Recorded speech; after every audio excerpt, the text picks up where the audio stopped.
दामाद हो वो खूब पैसे वाला हो तभी तो मेरी बेटी का पालन पोषण कर पावेगा।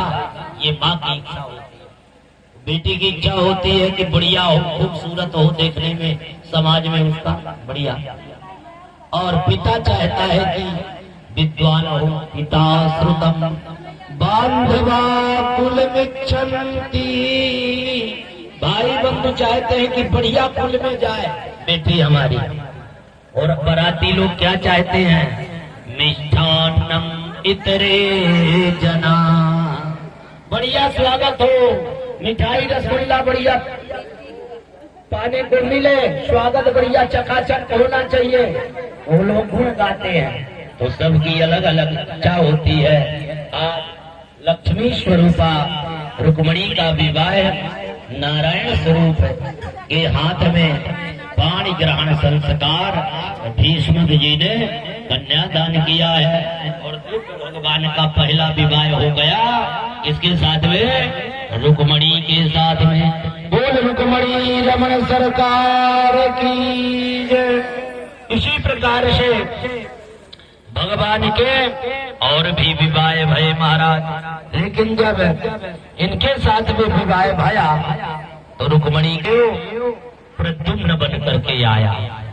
कामदेव ही प्रद्युम्न बन करके आया, जिसे शमरासुर नामक दैत्य ने प्रसूति ग्रह से ही जन्म के समय हरण करके ले गया और आकाश मार्ग से ले जा करके उसे सागर में फेंक दिया कि मेरी मृत्यु ना होगी।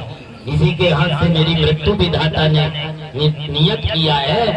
तो ले जा करके हरण करके और वो प्रद्युम्न जी को सागर में फेंक दिया। लेकिन सागर में बहुत विशाल मछली वो निकल गई। बालक को अपने पेट में रख लिया और जब मछली का छेदन भया तो समरासुर के रसोई में ही मछली पकड़ने वाले ले जाके बेच दिए, जहाँ पे पूर्व की कामदेव की पत्नी रति देवी। कामदेव की पत्नी का नाम क्या है? रति। और रति माने होता है प्रेम। प्रेम रस का स्थायी भाव क्या होता है? रति। तो भगवान के चरणों में रति होना चाहिए, प्रेम होना चाहिए।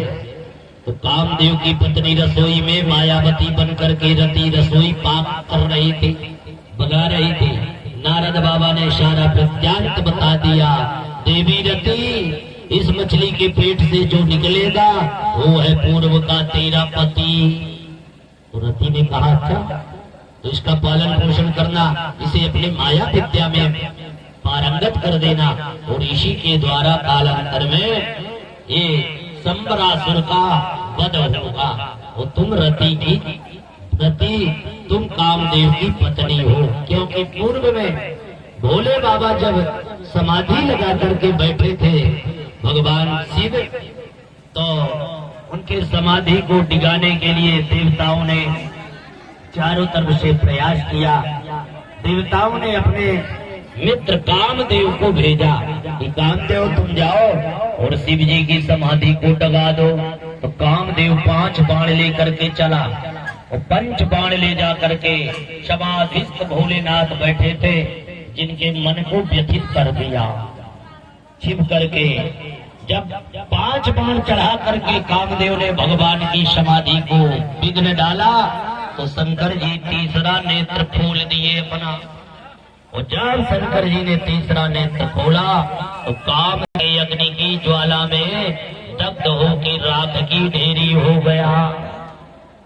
और जब राख की ढेरी हो गया, रति को पता चला कि मेरे पति तो, शंकर जी ने अपना तीसरा नेत्र खोल करके तो रति देवी पहुंची और भगवान शिव की स्तुति करके रोने लगी और उनसे अंचल फैला करके कहने लगी कि प्रभु मेरे पति को तो आप समाप्त कर दिए, मैं अपने पति के बिना कैसे रहूंगी।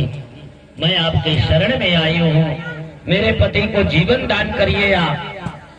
भोले बाबा ने कहा रति अब तो समाप्त हो गया तेरा पति, लेकिन जा वरदान दे रहा हूँ, अनंग रूप नाम से तुझे प्राप्त होगा। इसलिए कामदेव का एक नाम है अनंग, जिसका कोई अंग नहीं है। लेकिन भगवान ने कहा तुझे पूर्ण पति के रूप में जब भगवान कृष्ण अवतार लेके आएंगे धराधाम में द्वापर में, तो तेरा पति कृष्ण का बेटा बनकर के प्रद्युम्न के रूप में आएगा और तुझे प्राप्त हो जाएगा। आज वही वचन शिव जी का स्मरण करती है। शंकर जी ने कहा था कृष्ण तनय हुई पति तोरा, वचन अन्यथा होई न मोरा, जब यदुवंश कृष्ण अवतारा, हुई है हरण महामही भारा। भगवान शंकर ने घोषणा कर दिया कि तेरा पति द्वापर में कृष्ण तनय प्रद्युम्न के नाम से विख्यात होगा और तुम्हें मिलेगा। आज जब वो बालक मछली के उदर से निकला, मायावती ने उसका पालन पोषण किया और उसे मायावी विद्या सिखा दिया। और जब युद्ध हुआ, उस युद्ध में सम्रासुर को प्रद्युम्न जी ने उद्धार किया और रति देवी को लेकर के मायावती को अब स्वयं द्वारिकापुरी पधार गए। इसलिए भगवान कृष्ण के पुत्र बधू बहू भी आ गई। बता